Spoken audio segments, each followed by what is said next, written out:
बड़दिन आपण मान प्रत्येक आशीर्वाद युक्त बड़दिन हो यह प्रभु दास भाव में मोर प्रार्थना अटे। आसंता माने आज वाक्य ध्यान करने जीवा एथर परमेश्वर आम को कौन कहवाई चाहते वाक्य द्वारा ता माने शुणापी जीवा।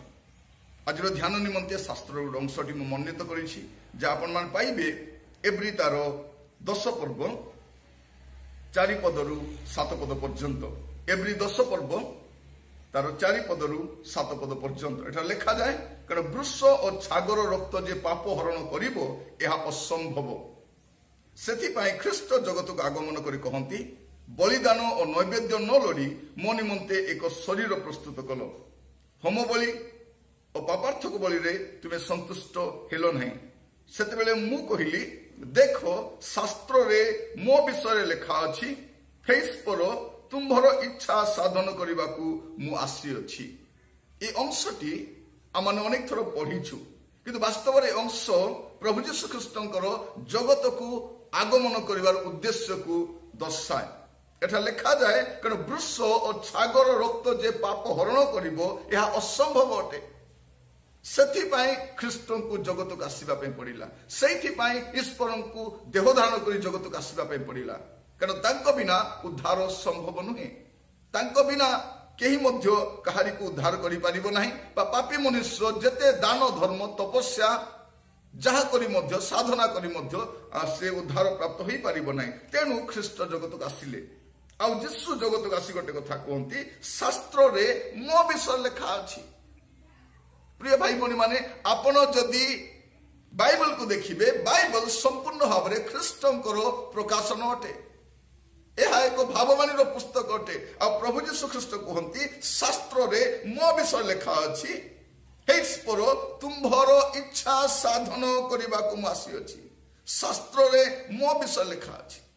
प्रिय भाई भनी माने बाइबल रे आमे जहा देखु ए समस्त विषय यीशु ख्रीष्टंक संपर्क रे भाववाणी अटे आहु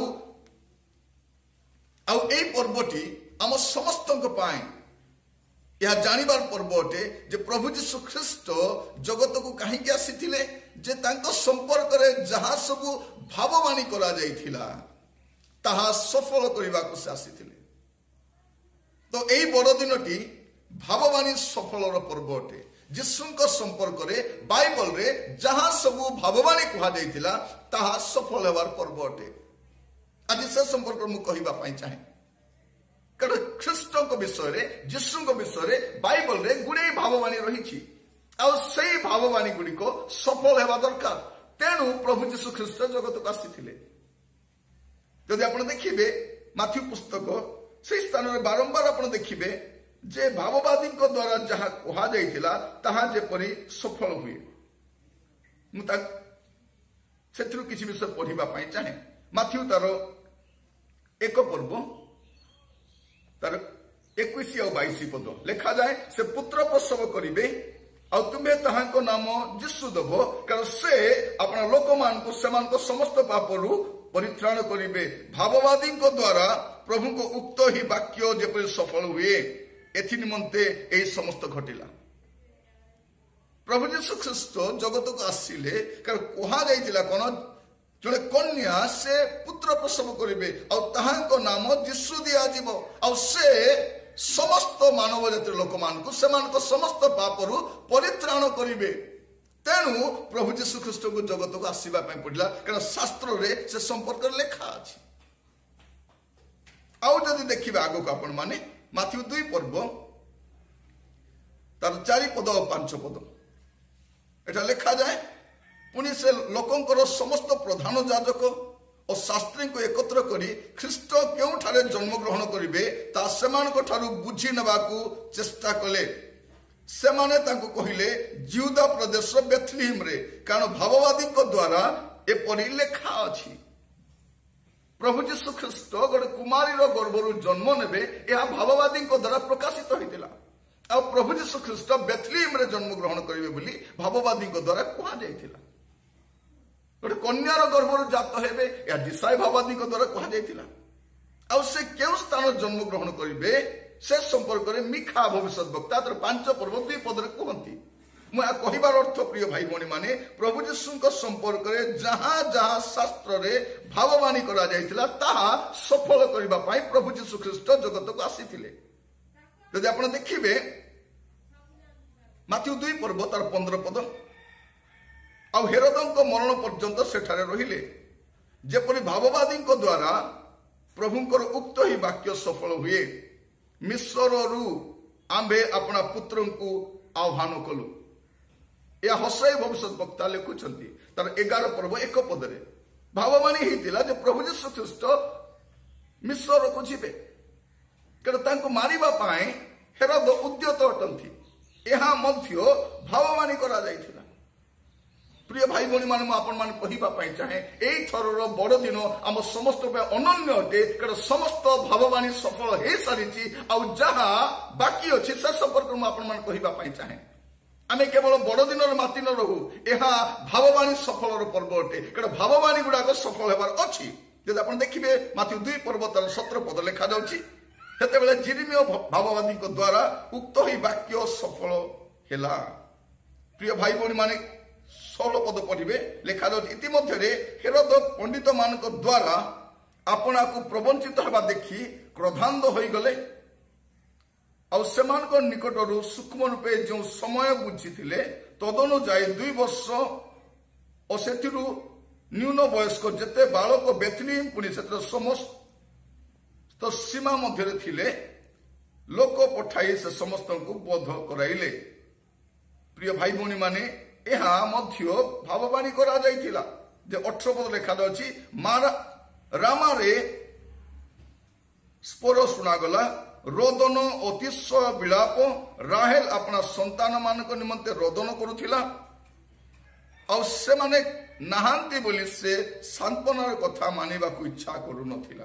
प्रिय भाई भौणी माने ए समस्त विषय भाववादी द्वारा कहा जाइथिला और प्रभु यीशु ख्रीष्ट ए समस्त विषय को सफल करबा आसीथिले। प्रभु मान को अनुग्रह करंतु। जदि आपण देखिबे माथ्यू 2 पर्व तार 23 पद आउ नाजरित नामक नगर जाई बास कले जेपरि भाववादी मानक द्वारा उक्त ए वाक्य सफल हुए जे से नाजरितीय बोली ख्यात हेबे। प्रिय भाई भौणी माने यहाँ मो कहबार उद्देश्य अटे जे एई थरर बड़ दिन आमक ए कथा सुच्छा है जे भाववाणी गुड़ाक सफल हो सारी आ जहा अल्प केतोटी भाववाणी अच्छी ताहा मध्य सफल होगा जाउछि कारण यह यीशुंकर जन्म संपर्क भाववाणी अटे आ प्रभु यीशु ख्रीष्ट कहती शास्त्र रे मो विषय लेखा अछि। तेणु प्रभु यीशु ख्रीष्ट पार्वती उपदेश गोटे कथा कहती माथ्यू 5 पर्व तार 18 पद 17-18 आपण पढ़ा चाहे मुझे व्यवस्था कि भाववादी मान धर्मशास्त्र लोप करने आसी अच्छी एपरी भाव नहीं लोप करने आसी नहीं बरं सफल करने आसी अच्छी कारण जहाँ भाववाणी करा यीशु संपर्क में से समस्त विषय सफल करने निमंते प्रभु यीशु ख्रीष्ट जगत को आसी आ से कौन कहती कारण मु तुम सत्य कहूँ जे पर्यंत आकाश मंडल पृथ्वी लोप न पाइब से पर्यंत समस्त न घटिबा जाए व्यवस्थार एक मात्रा कि एक बिंदु कौन प्रकार लोप पाइब नहीं। प्रिय भाई भौणी माने यह थिला यीशु को जन्म संपर्क भाववाणी तेणु यह भाववाणी सफल पर्व अटे।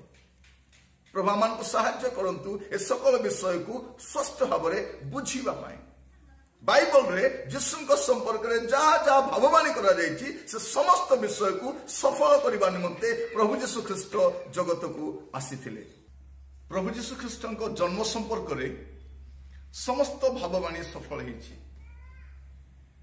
परवर्ती अध्याय जदि आप देखिए यीशु ख्रीष्टंकर सेवा कार्य संपर्क में जहाँ भाववाणी करा जायथिला प्रभु यीशु ख्रीष्ट आसी से समस्त भाववाणी को सफल करिसंती। आ जिसाई भविष्यवक्ता तार 53 अध्याय देखिए से यीशु ख्रीष्टंकर दुख भोग आ मरण संपर्क में से भाववाणी करिसंती। प्रभु यीशुंकर जन्म पूर्व से किपरि दुख भोग करिवे से किपरि मृत्यु भोग करिवे से संपर्क में जिसाई भविष्यवक्ता तांको पुस्तक लिखती। जदि आप जिसाई तार 53 अध्याय देखिए से लिखा जाए 3 पदरू जदि आम 5 पद देखिए से लिखा जाए से अवज्ञात ଓ ମନୁଷ୍ୟର ତ୍ୟକ୍ତ, ଦୁଃଖୀ ଲୋକ ଓ ଶୋକ ପରିଚିତ। ପୁଣି ମନୁଷ୍ୟମାନେ ଯାହାଠାରୁ ମୁଖ ଆଚ୍ଛାଦନ କରନ୍ତି ଏପରି ଲୋକତୁଲ୍ୟ ସେ ଅବଜ୍ଞାତ ହେଲେ, ଆଉ ଆମ୍ଭେମାନେ ତାହାଙ୍କୁ ମାନ୍ୟ କଲୁ ନାହିଁ।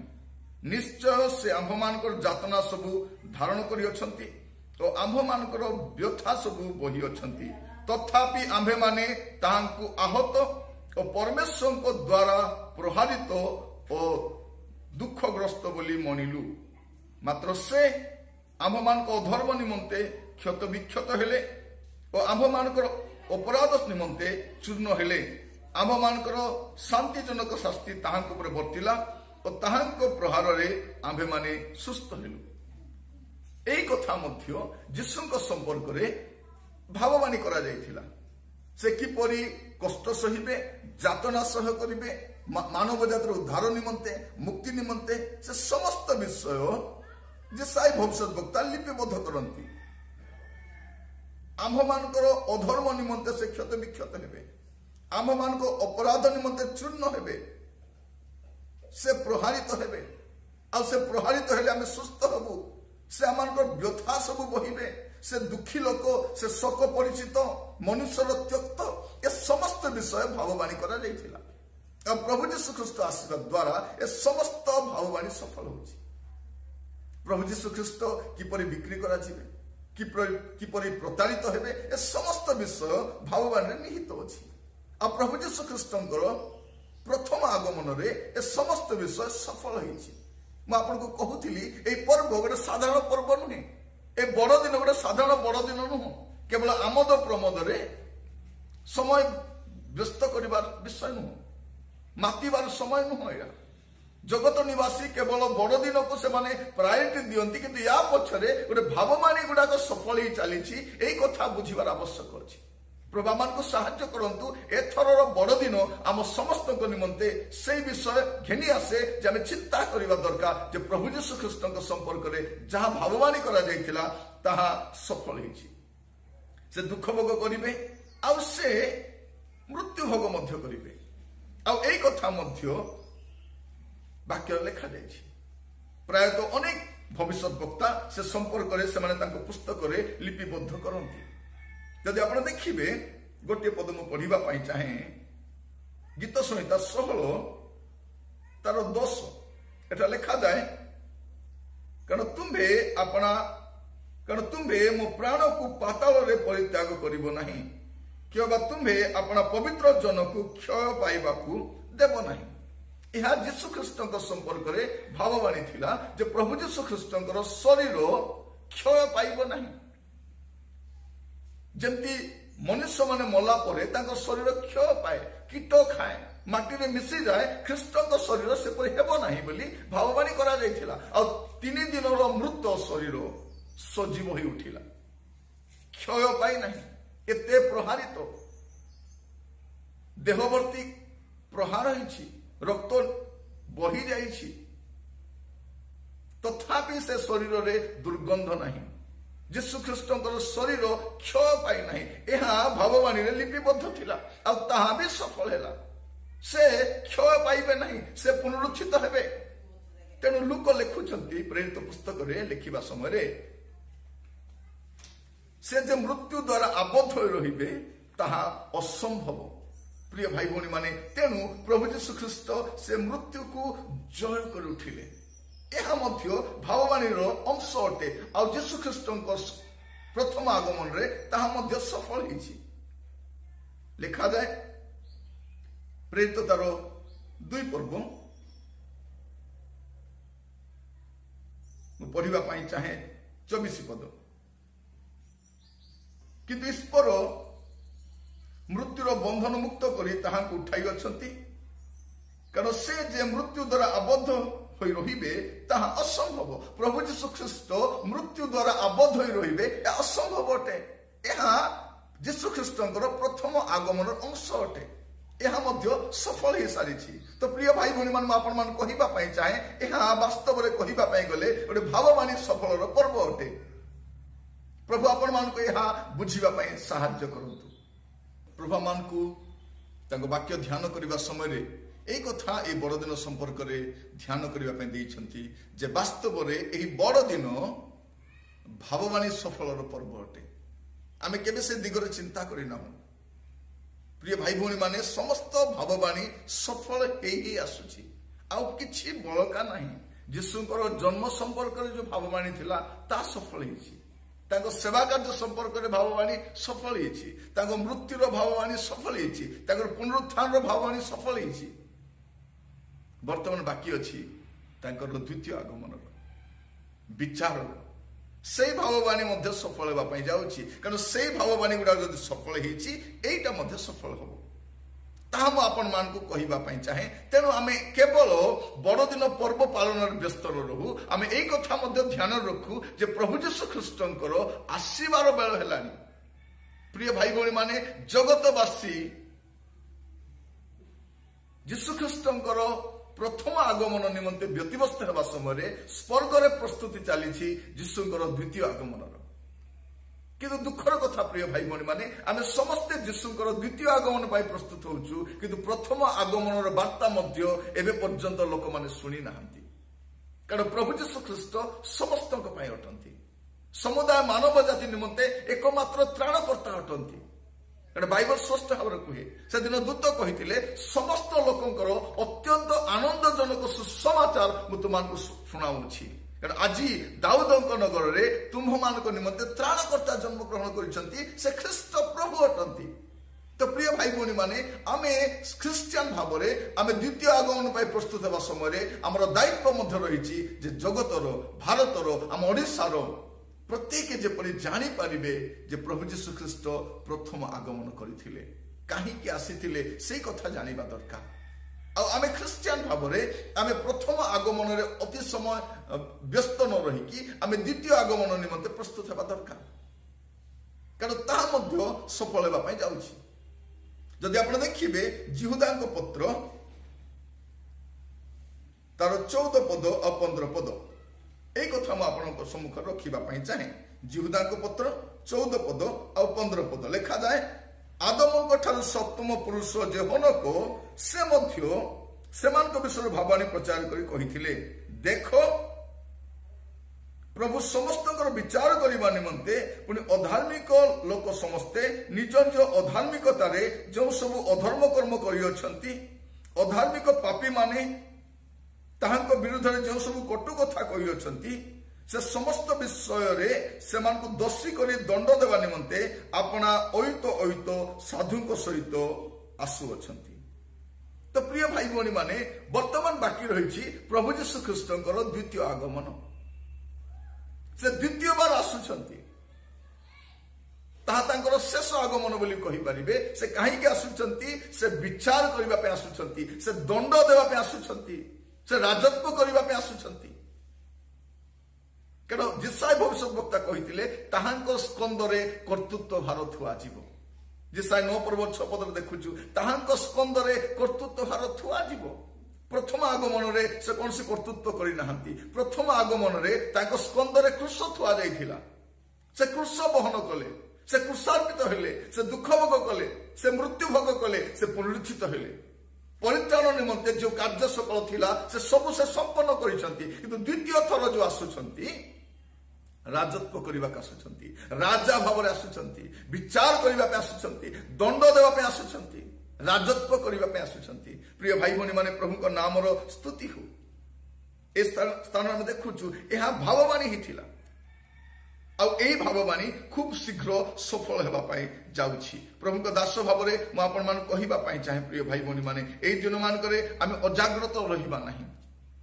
ଏଇଥରର ବଡ଼ଦିନ ଅନନ୍ୟ ଅଟେ। ହୁଏତ ଆପଣ ଚର୍ଚ୍ଚକୁ ଯାଇପାରୁନାହାନ୍ତି, ହୁଏତ ସଭା ସମିତିକୁ ଯାଇପାରୁନାହାନ୍ତି, ହୁଏତ କଂଗ୍ରିଗେସନ ଭାବରେ ଏକାଠି ବସି ପାରୁନାହାନ୍ତି। ପ୍ରଭୁ କହିବା ପାଇଁ ଚାହାନ୍ତି, ଗୃହ ମଧ୍ୟରେ ବସିକି ଆପଣ ପରିବାରକୁ ସଜାଡ଼ିବା ପାଇଁ, ଜୀବନ ସଜାଡ଼ିବା ପାଇଁ, ପାପରୁ ଫେରିବା ପାଇଁ, ମନ୍ଦତାରୁ ଫେରିବା ପାଇଁ, ଅବାଟରୁ ଫେରିବା ପାଇଁ ପରମେଶ୍ୱର ଆମ ସମସ୍ତଙ୍କ ସହିତ ବାକ୍ୟ ଦ୍ୱାରା ସେ କଥା ହେଉଛନ୍ତି। କାରଣ ସେ ଖୁବ୍ ଶୀଘ୍ର ଆସୁଛନ୍ତି। ପ୍ରିୟ ଭାଇ ଭଉଣୀ ମାନେ, ଦୁଇଟି ବିଷୟ ଆମେ ଜାଣିନାହୁଁ। ଯୀଶୁ କେବେ ଆସିବେ ତାହା ଆମେ ଜାଣିନାହୁଁ, ପୁଣି ଆମେ କେବେ ଯିବା ତାହା ମଧ୍ୟ ଆମେ ଜାଣିନାହୁଁ। ଏ ଦୁଇଟି ବିଷୟ ନିମନ୍ତେ ସର୍ବଦା ପ୍ରସ୍ତୁତ ରହିବା ଦରକାର। କାରଣ ଆମର ଯିବା କେବେ ହେଇପାରେ ତାହା ଆମେ ଜାଣିନାହୁଁ। ତାଙ୍କର ଆଗମନ କେବେ ହେବ ସେ କଥା ମଧ୍ୟ ଆମେ ଜାଣିନାହୁଁ, କିନ୍ତୁ ସର୍ବଦା ଆମେ ପ୍ରସ୍ତୁତ ରହିବା ଦରକାର। ପ୍ରଭୁଙ୍କ ନାମର ସ୍ତୁତି ହଉ। ପ୍ରିୟ ଭାଇ ଭଉଣୀ ମାନେ, ପ୍ରଭୁ ଆମମାନଙ୍କୁ ସୁନ୍ଦର ଅବକାଶ ଦେଇଛନ୍ତି ଆଜି ଧ୍ୟାନ କରିବା ନିମନ୍ତେ ଯେ ଏହି ବଡ଼ଦିନ ଭାବବାଣୀ ସଫଳର ପର୍ବ ଅଟେ। ଯଦି ଆପଣ ଦେଖିବେ ଯାକୁବ 5 ପର୍ବ ତାର 9 ପଦ ଲେଖାଯାଉଛି, ହେ ଭାଇମାନେ, ତୁମେମାନେ ଯେପରି ଦଣ୍ଡ ପ୍ରାପ୍ତ ନ ହୁଅ ଏଥି ନିମନ୍ତେ ପରସ୍ପର ବିରୁଦ୍ଧରେ ବଚସା ନ କର। ଦେଖ, ବିଚାରକର୍ତ୍ତା ଦ୍ୱାର ନିକଟରେ ଦଣ୍ଡାୟମାନ ହୋଇଅଛନ୍ତି। ପ୍ରିୟ ଭାଇ ଭଉଣୀ ମାନେ, ବର୍ତ୍ତମାନ ଯେଉଁ ଯୀଶୁ ଆସୁଛନ୍ତି ସେ ଯୀଶୁ ବିଚାର କରିବା ପାଇଁ ଆସୁଛନ୍ତି। ସମୁଦାୟ ମାନବ ଜାତିର, ହୁଏତ କୌଣସି ଧର୍ମର ଲୋକ, ଜାତିର ଲୋକ, ଭାଷାର ଲୋକ, ଦେଶର ଲୋକ ସେମାନେ ଯୀଶୁକୁ ମାନୁନାହାନ୍ତି। ସେମାନେ ମାନିଲେ କି ନ ମାନିଲେ ବଡ଼ ବିଷୟ ନୁହେଁ। ହୁଏତ ସେମାନେ ଯୀଶୁକୁ ତ୍ରାଣକର୍ତ୍ତା ଭାବରେ ବିଶ୍ୱାସ କରୁନାହାନ୍ତି, କିନ୍ତୁ ବିଚାରକର୍ତ୍ତା ଭାବରେ ଗ୍ରହଣ କରିବା ପାଇଁ ବାଧ୍ୟ, କାରଣ ସେ ହିଁ ଏକମାତ୍ର ବ୍ୟକ୍ତି ଯେ ଜଗତର ବିଚାର କରିବେ। କାରଣ ପ୍ରଭୁ ଯୀଶୁ ଖ୍ରୀଷ୍ଟ ସେ ସୃଷ୍ଟିକର୍ତ୍ତା ଅଟନ୍ତି। ଶାସ୍ତ୍ର ତାହା ଘୋଷଣା କରେ, ପ୍ରକାଶ କରେ ଯେ ସମସ୍ତ ବିଷୟ ତାଙ୍କ ଦ୍ୱାରା ସୃଷ୍ଟି ହେଇଛି। ଆଉ ଦ୍ୱିତୀୟ ବିଷୟ ବାଇବଲ ଘୋଷଣା କରେ, ଶାସ୍ତ୍ର ଘୋଷଣା କରେ ଯେ ସେ ତ୍ରାଣକର୍ତ୍ତା ଅଟନ୍ତି। ଆଉ ତ୍ରାଣକର୍ତ୍ତା ଭାବରେ ଆସିକି ପରିତ୍ରାଣ କାର୍ଯ୍ୟ ସମ୍ପନ୍ନ କରି ସେ ଯାଇଛନ୍ତି। କିନ୍ତୁ ବର୍ତ୍ତମାନ ଯୋଉ ଆସୁଛନ୍ତି ସେ ବିଚାର କରିବା ପାଇଁ ଆସୁଛନ୍ତି। ତେଣୁ ଏହି ବଡ଼ଦିନ ପର୍ବ ପାଳନ କରିବା ସମୟରେ ଯୀଶୁ ଖ୍ରୀଷ୍ଟଙ୍କୁ କେବଳ ତ୍ରାଣକର୍ତ୍ତା ଭାବରେ ନ ଦେଖୁ, ଆମେ ଏହି ବିଷୟ ବି ଦେଖୁ ଯେ ସେଇ ଭାବବାଣୀ ସଫଳ ହେଇଛି, ବର୍ତ୍ତମାନ ଏହା ସଫଳ ହେବା ପାଇଁ ଯାଉଛି। ସେ ବିଚାର କରିବା ପାଇଁ ଆସୁଛନ୍ତି। ପ୍ରିୟ ଭାଇ ଭଉଣୀ ମାନେ, ଆମେ ପ୍ରସ୍ତୁତ ରହୁ, ଆମେ ଜାଗ୍ରତ ରହୁ। ପ୍ରଭୁ ଆପଣମାନଙ୍କୁ ପ୍ରତ୍ୟେକଙ୍କୁ ସାହାଯ୍ୟ କରନ୍ତୁ। ଏହି ବଡ଼ଦିନ ଆମ ପାଇଁ ଗୋଟେ ପ୍ରସ୍ତୁତିର ପର୍ବ ଅଟେ। ଯୀଶୁ ଖ୍ରୀଷ୍ଟଙ୍କର ପ୍ରଥମ ଆଗମନ ନିମନ୍ତେ ପ୍ରସ୍ତୁତ ନୁହେଁ, ଯୀଶୁ ଖ୍ରୀଷ୍ଟଙ୍କର ଦ୍ୱିତୀୟ ଆଗମନ ନିମନ୍ତେ ମାଣ୍ଡଳିକ ଭାବରେ, ପାରିବାରିକ ଭାବରେ, ବ୍ୟକ୍ତିଗତ ଭାବରେ ଆମେ ପ୍ରସ୍ତୁତ ରହିବା ଦରକାର। ପ୍ରଭୁ ଆପଣମାନଙ୍କୁ ପ୍ରତ୍ୟେକଙ୍କୁ ବାହୁଲ୍ୟ ରୂପେ ଆଶୀର୍ବାଦ କରନ୍ତୁ। ପ୍ରିୟ ଭାଇ ଭଉଣୀ ମାନେ, ବାଇବଲରେ ଏ କଥା ଆମେ ବାରମ୍ବାର ଦେଖୁ। ମାଥ୍ୟୁ ତାର 24 ପର୍ବ 33 ପଦ ଯଦି ଦେଖିବେ, ସେ ସ୍ଥାନରେ ସ୍ପଷ୍ଟ ଭାବରେ ଲେଖାଯାଉଛି, ସ୍ପଷ୍ଟ ଭାବରେ ଲେଖାଯାଉଛି ପ୍ରିୟ ଭାଇ ଭଉଣୀ ମାନେ, ଯେ এই সমস্ত ঘটিলে তুমি জানিব সে দ্বারর নিকটবর্তী। প্রভু যীশু খ্রিস্ট দ্বার দেশে দণ্ডায়মান হয়েছেন। লেখা যাচ্ছে মাথিউ তার 24 পর্ব 23 পদ লেখা যায়, সেইপরি তুমি মানে মধ্য এই সমস্ত দেখিলে সে দ্বারর নিকটবর্তী ইহা জানো। প্রভু যীশু খ্রিস্ট বিচার করিবা পাই দ্বার দেশে আসুছন্তি। কারণ মাথিউ 24 পর্ব দেখবে, এই স্থানে আপনার মন্ডলীর লক্ষণ দেখবে, প্রকৃতির লক্ষণ দেখবে, সামাজিক লক্ষণ দেখবে, জিহুদী মান লক্ষণ দেখবে। লেখা যাচ্ছে এই সমস্ত দেখিলে তুমি জানিব সে দ্বার দেশের দণ্ডায়মান হয়েছেন। প্রিয় ভাই ভৌণী মানে, জগত যীশুখ্রিস্ট দ্বারা বিচারিত হওয়া প্রস্তুত হয়ে যাই। এ জগতর গতিবিধি দেখি, জগতর অবস্থা দেখি, রাজনৈতিক পরিস্থিতি দেখি, সামাজিক পরিস্থিতি দেখি আপনার জাঁয়া দরকার যে এহা যীশুখ্রিস্টর দ্বিতীয় আগমনের সংকেত অটে। তেণু এইথর আমি এই কথা মনে রাখু যে যীশুখ্রিস্টর জন্ম সম্পর্কে যে ভাববাণী সফল হয়েছি, তাকে দ্বিতীয় আগমন সম্পর্কের মধ্যে তা সফল হওয়া যাচ্ছে। প্রভু আপনার প্রত্যেকଙ୍କୁ বাহুল্য রূপে আশীর্বাদ করন্তু এই কথা বুঝিবা। বাইবেল কেমতি সমাপ্ত হয়েছে? বাইবেলের শেষ পুস্তক এই কথা ঘোষণা করে 22 পর্ব তার 7 পদ, তার 12 পদ আর তার 20 পদ, এই তিনোটি পদরে গোটিয়ে বিষয় লেখা যাচ্ছে, দেখো আমি শীঘ্র আসুଅছু, দেখো আমি শীঘ্র আসুଅছু, সত্য আমি শীঘ্র আসুଅছু। যীশু শীঘ্র আসুছন্তি। তেণু প্রিয় ভাই ভৌণী মানে, এই বড়দিন পর্ব পালন করা সময় এই কথা মনে রাখু যে যীশু শীঘ্র আসুছন্তি। প্রভু প্রত্যেকଙ୍କୁ বাহুল্য রূপে আশীর্বাদ করন্তু। আজর সম্বাদকু আপনার ব্যক্তিগত ভাবে নেই পারନ୍ତି, পারিবারিক ভাবে নেই পারନ୍ତି, কারণ এই সম্বাদ আপনার পাই অটে। ଏହା ভাববাণীর সফলর পর্ব অটে। প্রভু আপনার প্রত্যেকଙ୍କୁ বাহুল্য রূপে আশীর্বাদ করন্তু। প্রভুଙ୍କ বাক্যর পরিচর্যা করা মতো সুযোগ ଦେଇଥିବାରୁ মন্ডলের কর্তৃপক্ষ, নেতৃবৃন্দ, পালক মহাশয় সমস্তকে মু ধন্যবাদ জনায়। প্রভু আপনার প্রত্যেকଙ୍କୁ বাহুল্য রূপে আশীর্বাদ করন্তু। প্রভুଙ୍କ দাস ভাবে পুনি থরে বড়দিনর অনেক অনেক শুভেচ্ছা এবং অভিনন্দন জনাই এই বাক্যকে মু সমাপ্ত করুছি। প্রভু প্রত্যেকଙ୍କୁ বাহুল্য রূপে আশীর্বাদ করন্তু। ধন্যবাদ।